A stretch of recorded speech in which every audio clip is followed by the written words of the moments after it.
with no limits, no chains, no ceiling on dreams, no brakes on faith. If the road disappears, I'll build it myself. I'm all in now, betting on myself. No limits, no fear, no cage. Every breath I take's a brand new page. If I fall, I rise, I finish what I start. I'm living life with no limits in my heart. Without limits worldwide. Without limits worldwide.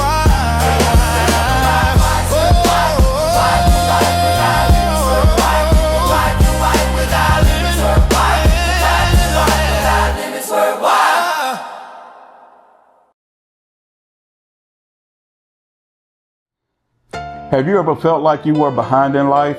Like everyone else seems to be hitting milestones while you're still trying, building, and still becoming?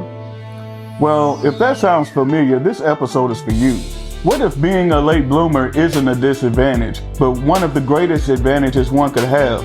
Today we're going to talk about the truth about late bloomers, the hidden benefits, the psychology behind delayed success, and why your timeline might be exactly what you need for a powerful future. What is a late bloomer?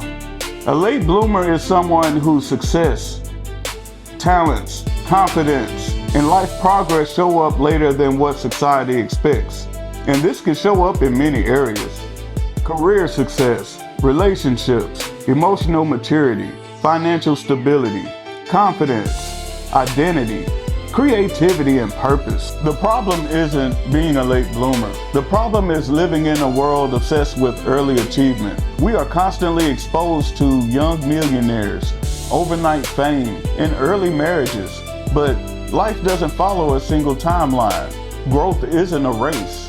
Many of the strongest, most fulfilled people are late bloomers. Samuel L. Jackson was 45 when he broke through.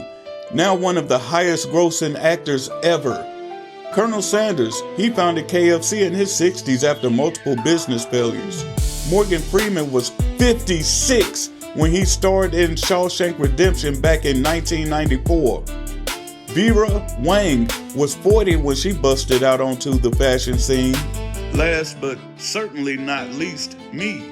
I'm on my third life after making countless mistakes. But I'm ascending now and I'm unstoppable. Reinvention is psychologically healthy, not risky at all.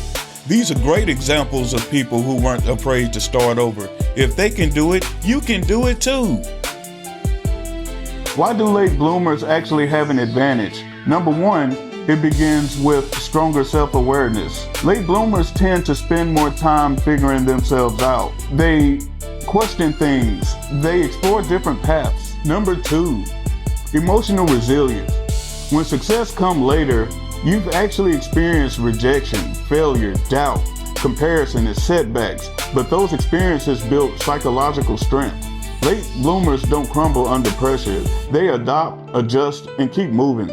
That resilience becomes a superpower. Number three, more intentional choices. People who bloom later tend to be less impulsive. They make decisions based on values, learned lessons, realistic expectations, and emotional maturity. This leads to better long-term outcomes in relationships, career, and life satisfaction. Number four, less identity pressure. Early achievers sometimes struggle with identity because success becomes their identity. Late bloomers, on the other hand, develop identity first and success second. That creates stability and confidence that doesn't depend on external validation. Number five, appreciation for success. When success comes later, it's not taken for granted. Late bloomers appreciate growth because they understand struggle. Appreciation brings gratitude, humility, and fulfillment. Late blooming isn't just a life circumstance, it's often a psychological advantage. Delayed confidence often leads to deeper confidence. When confidence develops slowly, it becomes internal rather than external. It's based on experience, competence, self-trust, and emotional growth. That confidence is hard to shake. Late bloomers develop patience, which is rare in a world obsessed with instant gratification. Patience allows skill mastery, better decision making, long-term thinking, and emotional regulation. All these traits are linked to lasting success. Late bloomers redefine success. Instead of chasing societal expectations, late bloomers ask deeper questions. What truly makes me happy? What kind of life do I want? What aligns with my values? That reflection leads to a life built intentionally and not accidentally. Let's be honest, being a late bloomer isn't easy. Common struggles of feeling like you are behind, comparing yourself to others, fear of missed opportunities, social pressure, self-doubt, and questioning your potential. These feelings are real and valid, but here's the truth most people don't realize. Feeling behind doesn't mean you are behind.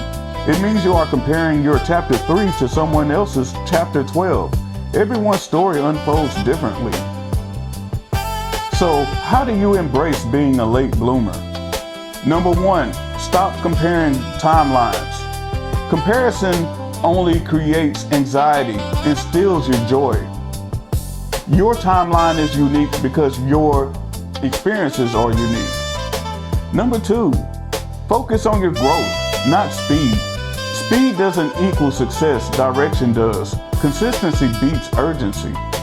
Number 3, what feels like delay is often preparation. You're building emotional intelligence, self-awareness, resilience, and perspective. All of those are foundations for sustainable success. Number 4, take action anyway.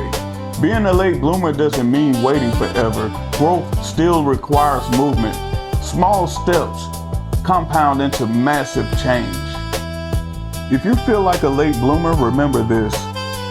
Some flowers bloom in the spring, others in autumn. Both are beautiful. Both are necessary. Both have their moments. Your timing isn't wrong. Your journey isn't late. Your story isn't behind. You are not late. You are becoming. And sometimes the people who bloom last shine the longest. Life Without Limits Worldwide is a YouTube channel about healing to create abundance through self-accountability, self-acceptance, and responsibility. Addition by subtraction equals living life without limits. If you feel like this video resonated with you today, please like, subscribe, and share it with someone who may need this reminder today. Thank you. I look forward to seeing you again. Peace and love.